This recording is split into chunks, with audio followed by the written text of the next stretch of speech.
The story of the Blue Kachina. I had spoken about this on my live stream on April 27th and had a few quotes from this. I couldn't find the page that I was reading from on one computer and I didn't put it up.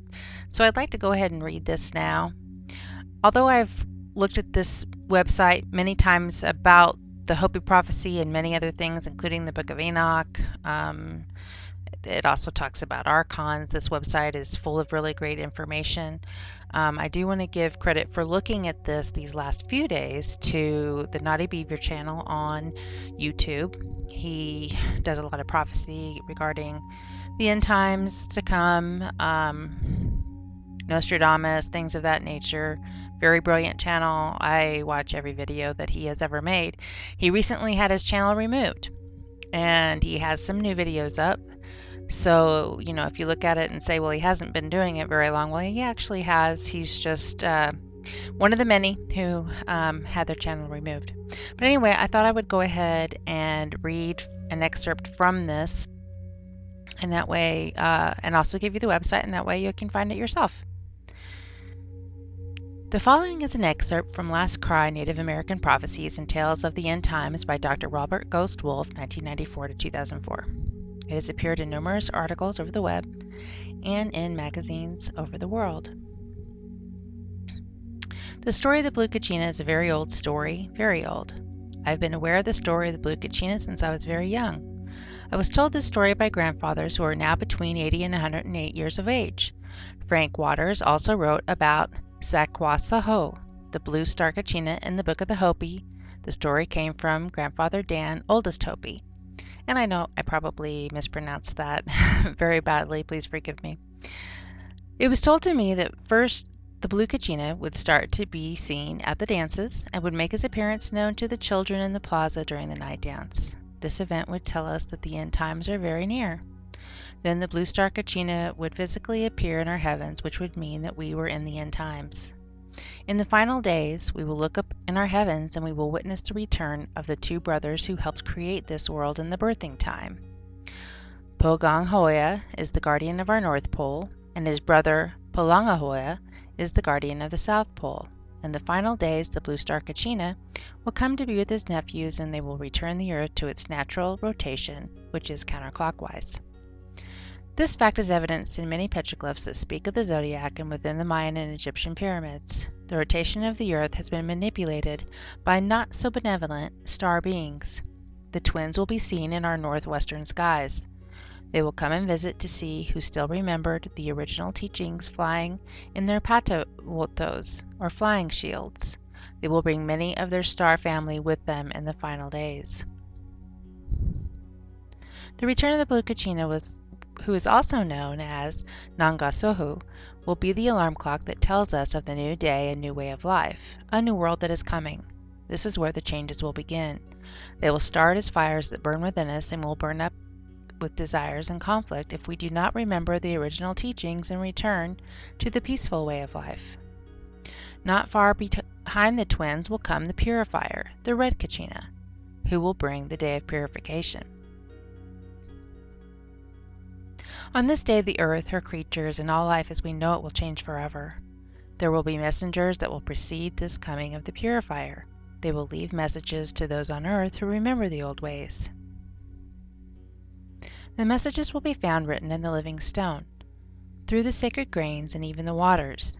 Crop circles have been found in ice. From the purifier will issue forth a great red light. All things will change in their manner of being. Every living thing will be offered the opportunity to change from the largest to the smallest thing. Those who return to the ways given to us in the original teachings and live a natural way of life will not be touched by the coming of the purifier. They will survive and build the new world. Only in the ancient teachings will the ability to understand the messages be found. It is important to understand that these messages will be found upon every living thing, even within our bodies, even within a drop of our blood. All life forms will receive the messages from the twins, those that fly, the plants, even the rabbit. The appearance of the twins begins a period of 7 years will be our final opportunity to change our ways. Everything we experience is all a matter of choice. Many will appear to have lost their souls in these final days. So intense will the nature of the changes be that those who are weak in spiritual awareness will go insane, for we are nothing without spirit. They will disappear, for they are just hollow vessels for anything to use. Life will be so bad in the cities that many will choose to leave this plane, some in whole groups. Only those who return to the values of the old ways will be able to find peace of mind, for in the earth we shall find relief from the madness that will be all around us. It will be a very hard time for women with children, for they will be shunned, and many of the children in these times will be unnatural, some being from the stars, some from past worlds. Some will even be created by man in an unnatural manner and will be soulless. Many of people in this time will be empty in spirit. They will have sempaku, no life force, in their eyes. As we get close to the time of arrival, the purifier, there will be those who walk as ghosts through the cities. Through canyons they will have constructed in their man-made mountains. Those that walk through these places will be very heavy in their walk. It will appear almost painful as they take each step, for they will be disconnected from their spirit in the earth. After the arrival of the twins, they will begin to vanish before your eyes like so much smoke. Others will have great deformities, both in the mind and upon their bodies. There will be those who would walk in the body that are not from this reality, for many of the gateways that once protected us will be opened. There will be much confusion between sexes and children and their elders. Life will get very perverted, and there will be little social order.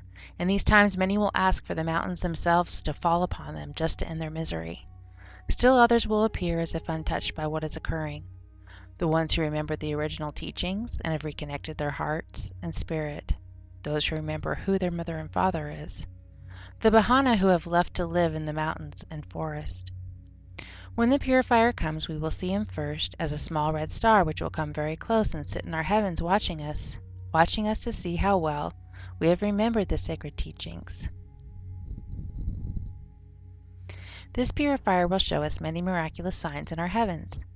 In this way we will know Creator is not a dream. Even those who do not feel their connection to Spirit will see the face of Creator across the sky. Things unseen will be felt very strongly. Many things will begin to occur that will not make sense, for reality will be shifting back in and out of the dream state. There will be many doorways to the lower world that will open at this time. Things long forgotten will come back to remind us of our past creations. All living things will want to be present for this day when time ends, and we enter the forever cycle of the fifth world. We will receive many warnings allowing us to change our ways from below the earth as well as above. Then one morning in a moment, we will awaken to the red dawn. The sky will be the color of blood. Many things will then begin to happen that right now we are not sure of their exact nature, for much of reality will not be as it is now. There will be many strange beasts upon the earth in those days, some from the past and some that we have never seen. The nature of mankind will appear strange in these times. We walk between worlds, and we will house many spirits even within our bodies. After a time we will again walk with our brothers from the stars and rebuild this earth, but not until the purifier has left his mark upon the universe. Nothing living will go untouched, here or in the heavens. The way through this time, it is said to be found in our hearts and reuniting with our spiritual self. Getting simple and returning to living with and upon the earth and in harmony with her creatures, remembering that we are the caretakers, the fire keepers of the spirit. Our relatives from the stars are coming home to see how well we have fared in our journey. So that's just an excerpt of part of that book, and that's the one that I was referring to on the April 27th broadcast. And I hope you enjoyed that. It's very interesting. There's a lot of things to that. It says that we're going to be walking between worlds. There'll be many strange beasts upon the earth, some from the past and some we've never seen. There's just many things in this that are, pretty apropos for what's going on today. It also says life will get very perverted, little social order, and many times men will ask for the mountains to fall upon them. So I don't know. I'm hopeful for the things to come, but I think that this prophecy is playing out right now.